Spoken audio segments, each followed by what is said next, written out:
பவுல் அப்படிப்பட்ட சூழ்நிலை கடந்து போனார். அவர் ரட்சிக்கப்படுறதுக்கு முன்னால் எப்படி இல்லாம வாழ்ந்தாரு.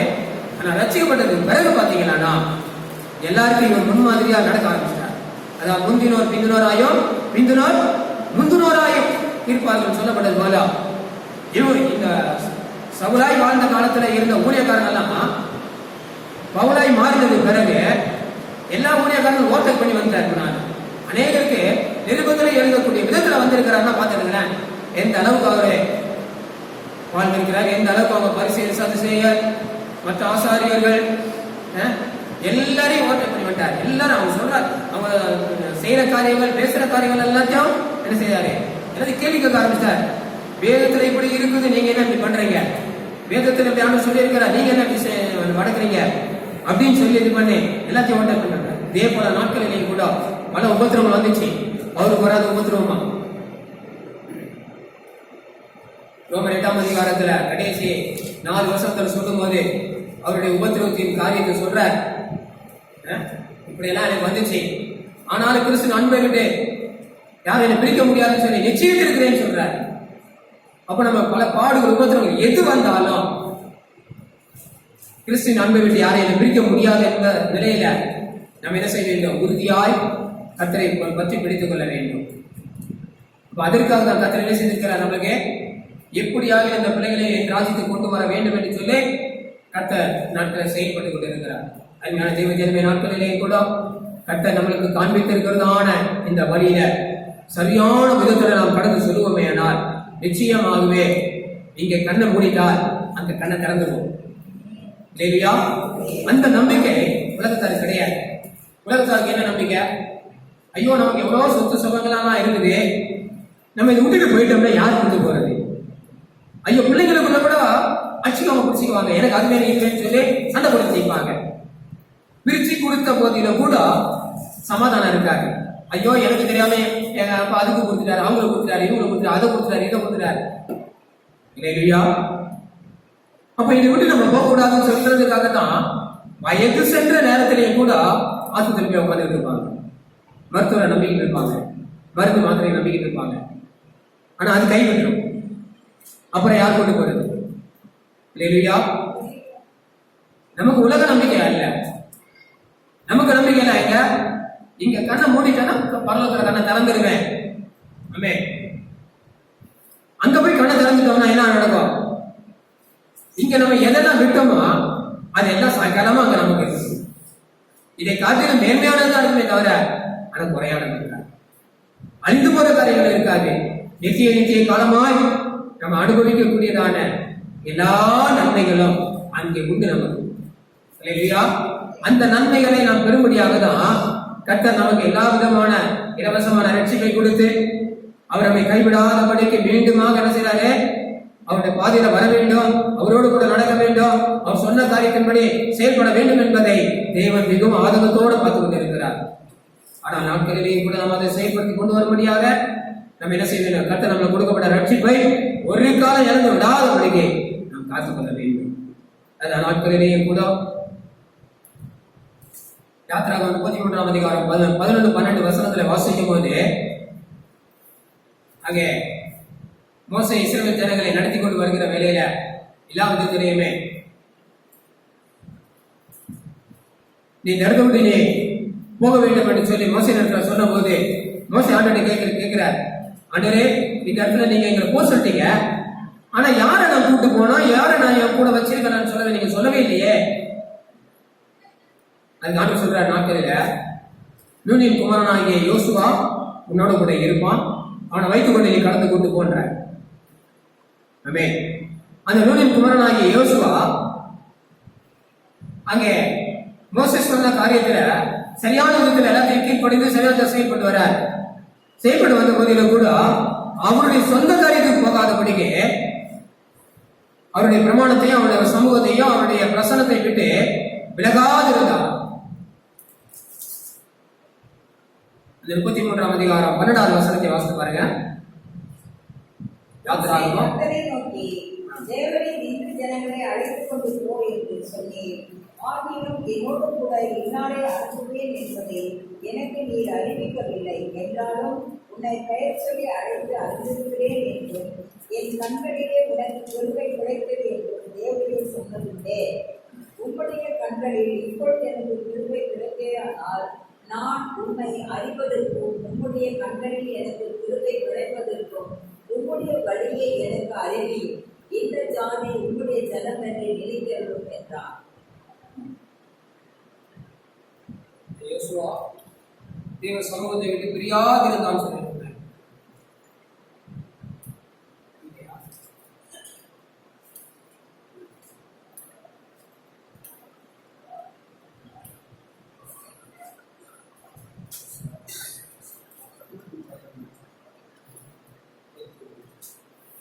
11வது வசனம்.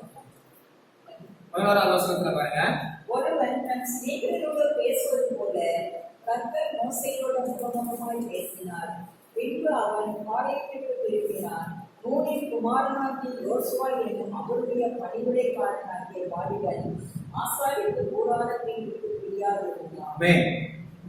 யோசுவா எப்படி ஆசாரிப்பு கூடாரத்தை விட்டு பிரியாதிருந்தானோ அதே போல அந்த கடைசி நாட்களில தேவ சமூகத்தை விட்டு நம்ம பிரியாதபடிக்கு தேவ பாதத்தில் அமர்ந்திருக்கிறவர்களாய் காணப்பட வேண்டும். அப்படிப்பட்டவர்களை பார்த்து கர்த்தர் மிகுந்த சந்தோஷம் அடைவது மாத்திரமல்ல, அவர் வரும்போது அவரோடு கூட போவதற்கு ஆயத்தமாக்கப்பட்ட தேவ ஜனங்களாய் காணப்படுவார்கள். இல்லையா?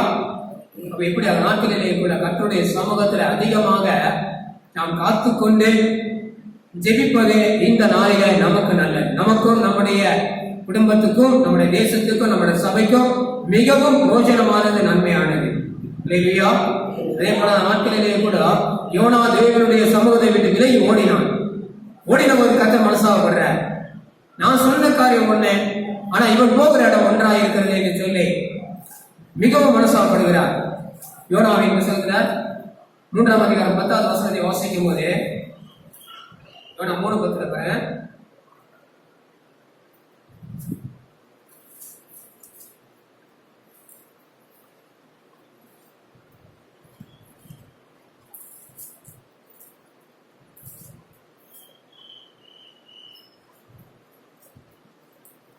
யோனா 3:10 அவர்கள் தங்கள் கொல்லாத வழியை விட்டு திரும்பினார்கள் என்று தேவன் அவருடைய கிரிகளை பார்த்து நாம் அவர்களுக்கு செய்வேன் என்று சொல்லியிருந்த தீமையை குறித்து மனஸ்தாபப்பட்டு அதை செய்யாதிருந்தார். ஆமென். முதல்ல யோனாவை குறித்து அவர் மனசாகப்படுறார். நான் சொன்ன இடம் ஒண்ணு, ஆனா இவன் போகிற இடம் ஒண்ணு என்று சொல்லி யோனாவை மேல மனசாகப்பட்டாரு. மனஸ்தாபப்பட்டது மாத்திரமல்ல, மீண்டும் இவனை கொண்டு போய்தான் அந்த ஜனங்களுக்கு ரட்சிப்பை கொடுக்க வேண்டும் என்று சொல்லி தேவன் திட்டம் வைத்ததினால தர்சிசுக்கு ஓடினதான யோனாவை மீண்டுமாக திருப்பி கொண்டு வந்து ஒரு மீனை ஆயுதப்படுத்தி அந்த மீன் வழியாக நினைவே படத்தை கொண்டு இறங்கி விடுறார். நினைவே படத்தில் இறங்கி நின்று தேவன் சொன்ன வார்த்தையை சொன்ன போது ஜனங்கள் எல்லாம் மனம் திரும்பிட்டாங்க.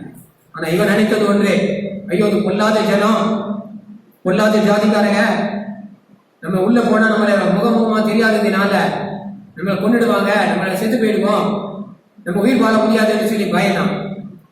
ஆனா தேவன் சொன்னபடி போய் அந்த காரியத்தை சொன்னதினால ஜனங்கள் மன திரும்பினாங்க.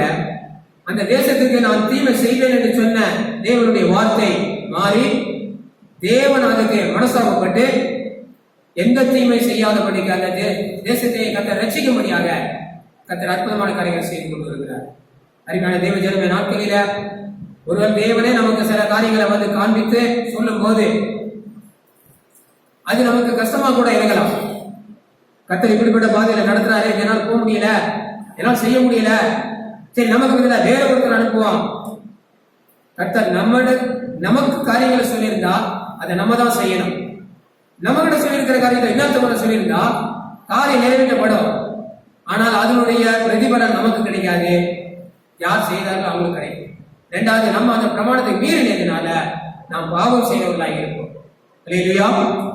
அப்ப நாட்டின தேவன் எந்த நேரத்துல எந்த ஒரு காரியத்தை கொண்டு சரியான விதத்துல நடத்துகிறார், சரியான காரியத்துல செயல்படுகிறவராக இருக்கிற அப்படினால் நாம் என்ன செய்ய வேண்டும்? கர்த்தருடைய வார்த்தைக்கு மாத்திரம் நாம் கீழ்ப்படிந்து நடக்கிறவர்களாய் காணப்பட வேண்டும். அதான் யோனா 1 அதிகாரம் 2வது வசனத்தை வாசிக்கும் போது, அதற்கு விரோதமாக பிரசங்கி அவர்களுடைய அக்கிரமம் என் சமூகத்தில் வந்து எட்டிட்டது. ஆமென். அந்த நினைவே பட்டணத்தினுடைய காரியங்கள் எல்லாம் தேவனுக்கு விரோதமான காரியங்களாய் செயல்பட்டார்கள். அவங்க அந்த பாவம் தேவனுடைய சன்னிதானத்துக்கு வந்து எட்டக்கூடிய விதத்துல செயல்பட்டார்கள். ஆனா அப்படி நாட்களில உடனடியாக யோனாவை தெரிந்தெடுத்து அந்த இடத்துக்கு அனுப்புறார். ஆனா யோனா என்ன செய்யறாரு? பயந்து போய் வேற திசைக்கு ஓடுறார். ஓடினவர் மேல திருப்பி கொண்டு வந்து உட்கார வச்சு காரியங்களை பேசுகிறார். அருமையான தெய்வ ஜனமே, அதே போல நாட்களிலேயும் கூட தேசத்தை பாதுகாக்க வேண்டுமானால் இன்னைக்கு அதிகாரிகளாலே பாதுகாக்க முடியாது, எந்த டாக்டராலையும் பாதுகாக்க முடியாது. அதை பாதுகாப்பதற்கு ஒரே ஒரு காரியம், தேவ ஜனங்களால் தான் பாதுகாக்கப்பட முடியும். வேலையா நம்முடைய ஜெபங்களை கேட்கிற தேவன் இந்த வாதையிலிருந்து நிறுத்துவார், வாதையிலிருந்து மாற்றத்தை தருவார். இந்த கொள்ளை நோய் மாறும். ஆனா மாறுவதற்கு நாம் தேவ சமூகத்தில் அமர்ந்திருந்தால் கர்த்தர் காரியங்களை மாறுதலாய் மாற்றிக் கொண்டு வருவார். இல்லாவிட்டால் ஒன்றும் அல்ல. ஆமென். அப்ப கர்த்தருடைய சித்தம் நமக்குள்ள நிறைவேறும்படியாக கர்த்தர் என்ன செய்யறாரா? தேவனுடைய வார்த்தைக்கு முழுமையாக கீழ்ப்படி நடக்கிறவர்களாய் காணப்பட வேண்டும். ஆனால் அதே விதத்தில் இன்னொரு விதத்தில் பார்க்கும்போது தேவனை அறிந்திருந்தும் தேவனை விசுவாசிக்காதவர்கள் மேல கர்த்தர் மனசாகப்படுகிறார் என்று சொல்கிறார். விசுவாசிக்காதவர்கள் மேலையும் கர்த்தர் மனசாகப்படுகிறார். யூதாவின் புத்தகத்தில் பார்க்கும்போது 4வது வசனத்தை வாசிக்கும் போது, 4வது வசனத்தை 5வது வசனத்தை வாசிக்கும் போது யூதா, ஏனெனில் நமக்கு தேவனுடைய கிருபையை நாம் எல்லாருக்கும் ஏதுவாக புரட்சி ஒன்றான ஆண்டவராகிய தேவனை நம்முடைய கர்த்தராகிய இயேசு கிறிஸ்துவையும் மறுதளிக்கிற பக்தியற்றவர்களாய் சிலர் பக்க வழியாய் விளைந்திருக்கிறார்கள். அவர்கள் இந்த ஆத்மீக உலாவர்களுக்கு பூர்வத்திலே எடுத்திருக்கிறது.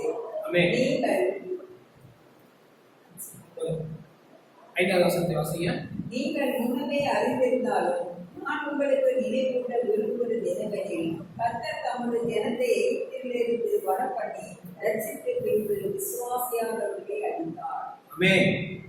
விசுவாசிக்காதவர்கள் என்ன செய்தாராம்? ஆமென்.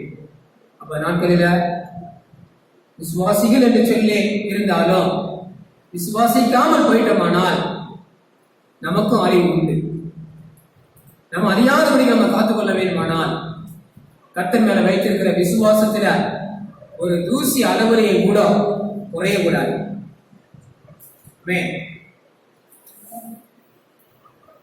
அதுக்காக தான் கர்த்தர் நம்மள வந்து விசுவாசி என்று சொல்லி பேர் வைத்திருக்கிறார். அப்ப விசுவாசி என்ற பேர் வைத்துட்டு ஆண்டவரே நம்ம விசுவாசிக்காம இருந்தோம்னா, அல்லேலூயா. அப்ப தேவன் எதை சொன்னாலும் நம்ம என்ன செய்ய வேணும்? செய்ய வேணும். ஏன்னா சொல்லுகிறது யாரு? மனுஷர் அல்ல. மனுஷர் சொல்லிட்டு கூட சொல்லலாம்னு சொல்லிட்டு வாங்க, மனுஷர் சொல்லிட்டு கூட கைவிட்டுவாங்க. ஆனா தேவன் சொல்லிட்டாருன்னா ஒரு காலம் கைவிட மாட்டாரு. ஆமென். அல்லேலூயா. என்ன செய்தாலும் என்ன வந்தாலும் நான் கர்த்தர் மேல விசுவாசமாய் இருப்பேன் என்று சொல்லி நம்முடைய விசுவாச தைரியமாய் நிற்க வேண்டும். ஒரு மனிதன் நாட்களில காடுகளில போய் விரவுக்கு வெட்டுப்படியாக போனார். போயிட்டு வெட்டி வருகிற வேலையில கொஞ்சம் இருட்டி போச்சு. இருக்கிற வேலையில அவர் விறகு தூக்கி வந்துகிட்டே இருக்கிறாரு. மலைகளில இருந்து அவரை கீழே இறங்கணும். வருகிற வேலையில இருட்டினதுனால அவர் பாதை தடுமாறி போச்சு. பாதை தெரியாம கடைசியில் என்ன பண்ணிட்டாரு? தடுமாறி கீழே விழுந்தாரு. மேல இருந்து மலையில இருந்து பழத்துல விழுந்துட்டாரு. வேற ஒரு பக்கம் போச்சு, இவரு பக்கம் பல மரங்கள் மேலெல்லாம் விழுந்து விழுந்து இது பண்ணி அவங்க தடுமாறி வந்து ஒரு கொப்பை பிடிச்சிட்டாரு. எப்படியோ ஒரு கொப்பை பிடிச்சி தொங்கிட்டு இருக்கிறார். எத்தனை மணிக்கு? நைட்டு. தொங்கினவர ஆண்டவர் கூப்பிடுறாரு, ஆண்டவரே என்னை காப்பாத்துங்க, என்னை காப்பாத்துங்க. சத்தம் போறாரு. இந்த சத்தத்தை கேட்டாலும் யாராவது வந்துருவாங்களா, வந்து காப்பாத்திடுவாங்களா சொல்லிட்டு கத்துறாரு. ஆண்டவரே நான் உங்களுடைய விசுவாசி, உங்களுடைய பிள்ளை, நம்மை நம்பி இருக்கிறேன், என்னை கைவிட்டாதீங்க. நான் எப்படியாவது ஜீவனோடு கூட வீட்டுக்கு போகணும், ஆனால் என்னை எப்படியாவது காப்பாத்துங்க, எனக்கு உதவி செய்யுங்கன்னு சொல்லி கேட்கிற. ஆண்டவர் பேசுறாராம், மகனே கையை விட்டுருந்தாரா? ஐயோ விட்டா நான் விழுந்துருவேன், செத்து போயிடுவாண்டே. இல்லப்பா நீ விடுப்பா, கையை விடுப்பான்றான். ஆனா என்ன செய்யறாராம்? விடல, முடிச்சுக்கிட்டு அப்படியே நிக்கிறாராம். ஆண்டவரே எப்படியாவது இறக்குவீங்க. அப்ப கையை விட்டுருப்பான்றான் திருப்பியும். இவர் விடவே இல்லை, விட முடிச்சுட்டே நினைக்கிறார். அப்ப என்ன செய்யலாம்? சரின்னு சொல்லிட்டு 2 மணி நேரம் விடிஞ்சு போச்சு. இப்படியே கத்தி கத்தி கத்தி கத்தி இது பண்ணிட்டு விடிஞ்சு போச்சு. விடிஞ்ச பிறகு பார்த்தா தலைக்கு போச்சா நல்லவர் தான் தூங்கிட்டு இருக்கிறார் இல்லையா? அவ்வளோ மேல அந்த உருட்டு வந்துட்டாரு. எப்படியா மரத்தை பிடிச்சி கிடிச்சு அடி போட்டு இது பண்ணி தட்டி தடுமாறி வந்து இது பண்ணி மரத்துக்கு கீழே வந்து ஒரு கோப்பை பிடிச்சி தூங்கி இருக்கிறாரு. கீழே கையை விட்டாருன்னா எவ்வளவு தூரத்துல இருக்காரு? ஒரு ஜான் அளவு தான் இருக்கு, அழகு நடந்து போயிருக்கலாம். ஆனா என்ன செய்யல? இல்லாண்டவரே விட்டுனா செத்து போயிடுவார். அப்ப ஆண்டவர் மேல நம்பிக்கை இருந்தாலும் கூட ஆண்டவர் சொல்றது கேட்கலன்னா தொங்கிட்டு தான் நீங்க கடைசி வரைக்கும் இல்லையா? அறிவுறுத்திய நாட்களிலேயே கூட தேவன் நம்மை விசுவாசி என்று சொல்லி பேர் வைத்து அவர் அழைத்திருக்கிற அப்படினால் கடைசி வரைக்கும் அந்த விசுவாசம் நம்ம என்ன செய்யக்கூடாது, விட்டுறக்கூடாது. தைரியமா நின்று நாம் செயல்படும் போது எந்த ஒரு காரியமானாலும் சரி, என்ன நடந்தாலும் சரி, கர்த்தர் கரம் கொடுத்து நடத்தி அவர் கரை சேர்ப்பதற்கு வல்லமையுள்ள தேவனாக இருக்கிறார். ஆமென். அல்லேலூயா. இப்படியாக எல்லா காரியங்களிலேயும் கர்த்தர் நமக்கு நன்மை செய்கிறவராய் இருக்கிற அப்படினால் தேவன் நம்மை அழைத்த அழைப்புக்கு பங்கு உள்ளவர்களாய் நாம் செயல்படும் போது நிச்சயமாகவே எந்த விதத்திலேயுமே கர்த்தர் நம்மை நஷ்டப்பட விட மாட்டார். அதிகாரிகளோ இல்ல மருத்துவர்களோ நம்மளை பாதுகாக்கப்பட முடியாது. தேவன் ஒருத்தர் மாத்திரம் நமக்கு பாதுகாப்பு தர முடியும். தேவனுடைய பாதுகாப்பு இல்லாவிட்டால் நமக்கு பாதுகாப்பு இல்லை. இந்த ஊசி போடுவதனாலதான் நமக்கு ஜீவன் அல்ல, போடாவிட்டாலும் நம்ம ஜீவிக்க முடியும். கர்த்தருடைய கிருபையை கொண்டு கர்த்தர் நமக்கு ஜீவனை தந்து நடத்துகிற தேவன். இவ்விதமாக நாட்களிலேயே கூட கர்த்தர் நமக்கு சகலமா நன்மை செய்கிறவராய் இருக்கிறபடினால் ஒரு காலமா நம்மை விட்டுவிடாதபடிக்கு நம்மளை படைத்த தேவனுக்கு நாம் சந்தோஷப்படுத்துறவர்களா இருக்க வேண்டுமே தவிர அவரை மனஸ்தாபப்படுத்துறவர்களா இருக்கக்கூடாது. அல்லேலூயா, அல்லேலூயா. நம்ம அவரை மனஸ்தாபப்படுத்துறவர்களா இருப்போமே ஆனால் ஆதாமே எங்க இருக்கிறாய் என்று சொல்லி கேட்டது போல கர்த்தர் நம்மை கூப்பிட ஆரம்பிச்சுடுவார். அல்லேலூயா. அவர் கூப்பிடுகிற நேரத்துல செவிகள் மந்தமாய்விடும், செவிகள் கேட்காமல் போய்விடும். கேட்க விடாதபடிக்கு சத்துருவான் என்ன செய்வான்? நம்முடைய செவிகளை அடைச்சிருவான்.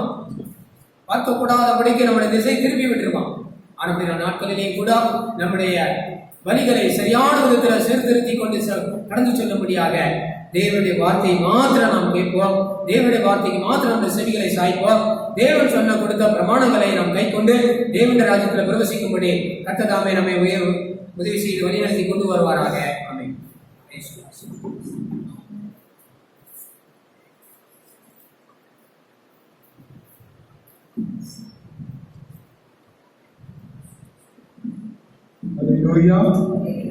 நாம் பயன்படுத்தலாம். சொல்லப்பட்ட வசன பிரகாரமாக யோவான் 3ஆம் அதிகாரத்திலே தன்னை விசுவாசிக்கிறவன் எவனோ 15-16 தன்னை விசுவாசிக்கிறவன் எவனோ கெட்டு போகாமல் நித்திய ஜீவனை அடைபடிக்கு உயர்த்தப்பட வேண்டும். தேவன் தம்முடைய ஒரே பேரான குமாரனை விசுவாசிக்கிறவன் எவனோ அவன் கெட்டு போகாமல் நித்திய ஜீவனை அடைபடிக்கு அவரை தந்தருடைய இவ்வளவாய் உலகத்தை அன்பு கொடுத்தார். பிரியமானவர்களே, இன்றைக்கு அந்த ஆண்டவராகிய இயேசு கிறிஸ்துவை நாம் விசுவாசிக்கும் பொழுது நம்ம ஜீவன் பாதுகாக்கப்படுகிறது. அல்லேலூயா. அவருடைய அன்பு மேலான அன்பு. நமக்காக அவர் அடிக்கப்பட்டார், நம்முடைய மீறுதலுக்காக அவர் காயங்கள் பட்டார், நம்முடைய அக்கிரமங்களுக்காக அவர் நொறுக்கப்பட்டார். அவர் நம்மே வைத்த அன்பு பெரியது. நாம் அவர் மேல் வைத்த அன்பு சற்று யோசித்து பாருங்கள். நாம் ரட்சிக்கப்பட்ட காலத்தில் எப்படி தெய்வ சமூகத்தில் அதிகமாய் செலவெடுத்தோம். ஆதிக்கம் கொண்டிருந்த அன்பை விட்டா என்று சொல்லுவாங்க. ஆகவே இன்னும் அதிகமாய் தெய்வ சமூகத்திலே காத்து நாம் ஜெபிக்க வேண்டும். அதை விசுவாசத்தில் அவர்தான் எல்லாமே. ஜீவனை கொடுக்கிறதும் விட்டு போதும் எல்லாமே அவர்கிட்ட தான் இருக்கு. ஒரு மனுஷன் பிறக்கும் பொழுது அவனுக்கு இறப்பு நிச்சயிக்கப்படுகிறது. இந்த வாழ்க்கை அந்த கொஞ்ச காலகட்டத்தில் நம்ம எப்படிப்பட்ட வாழ்க்கை வாழ்ந்து கொண்டிருக்கிறோம்? விசுவாசத்தோடு இந்த வாழ்க்கையை செல்லும். இயேசு கிறிஸ்துவின் அன்பு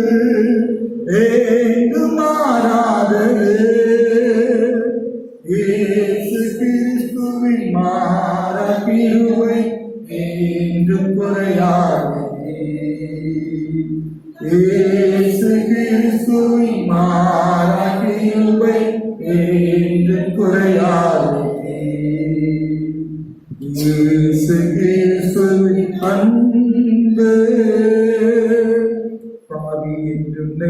அவர் தள்ளவே மாட்டார். அவராய் உன்னை இயேசு அழைக்கின்றாரே.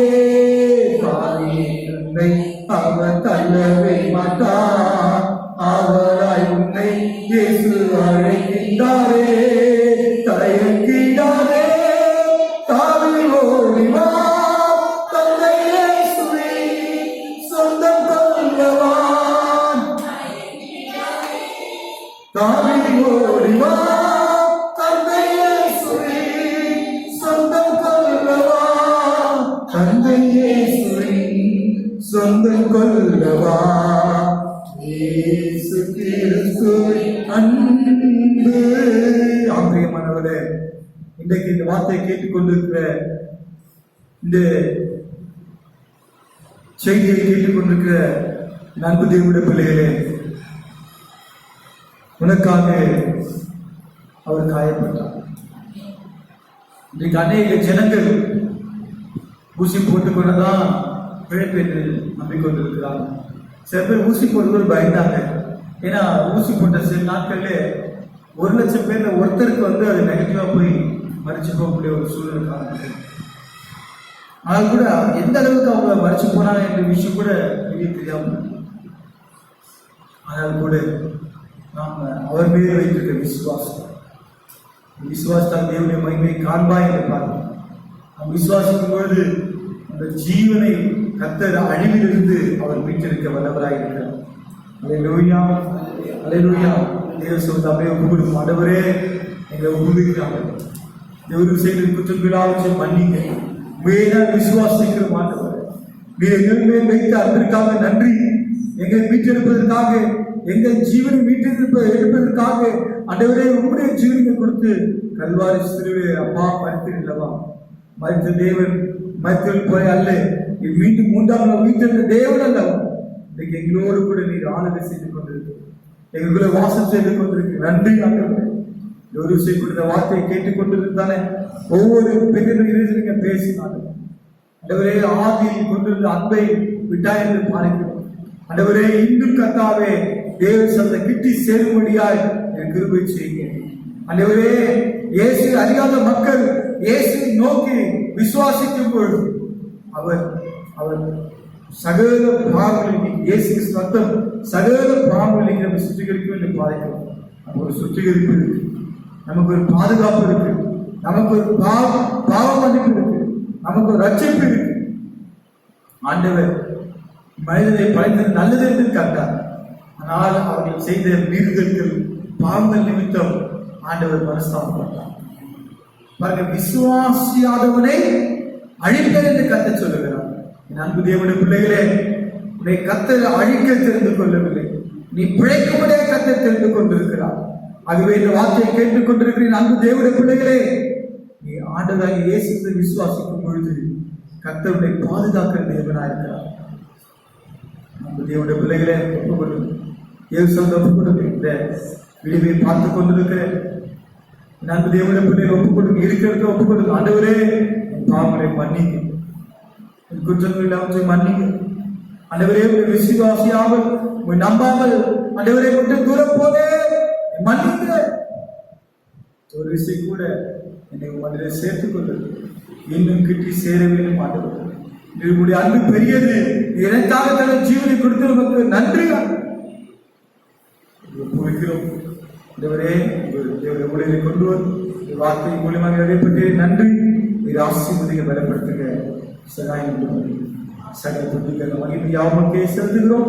மீன்பெரும் கட்சிகளும் ஆகிய பரிசு கிறிஸ்துவின் இந்த நாமத்தை ஜெபிக்கிறோம். எங்கள் ஜீவனுள்ள நேரத்தில் ஆமென். ஜீவமாய் ஆத்மாவே கர்த்தரை ஸ்தோத்திரி. முழுமே பரிசுத்தமாய் ஆத்மாவே அவசிய சகல பலனும் ஆமென். இந்த பிரகாரத்தில் இதாவுடைய பரிசுத்தமாகிய சமாதானம். ஆமென், ஆமென். Praise God. God bless you. புதிய வசனம் திருச்சபையின் சார்பாக யாவருக்கும் வாழ்த்துக்களை தெரிவித்துக் கொள்கிறேன். Praise God.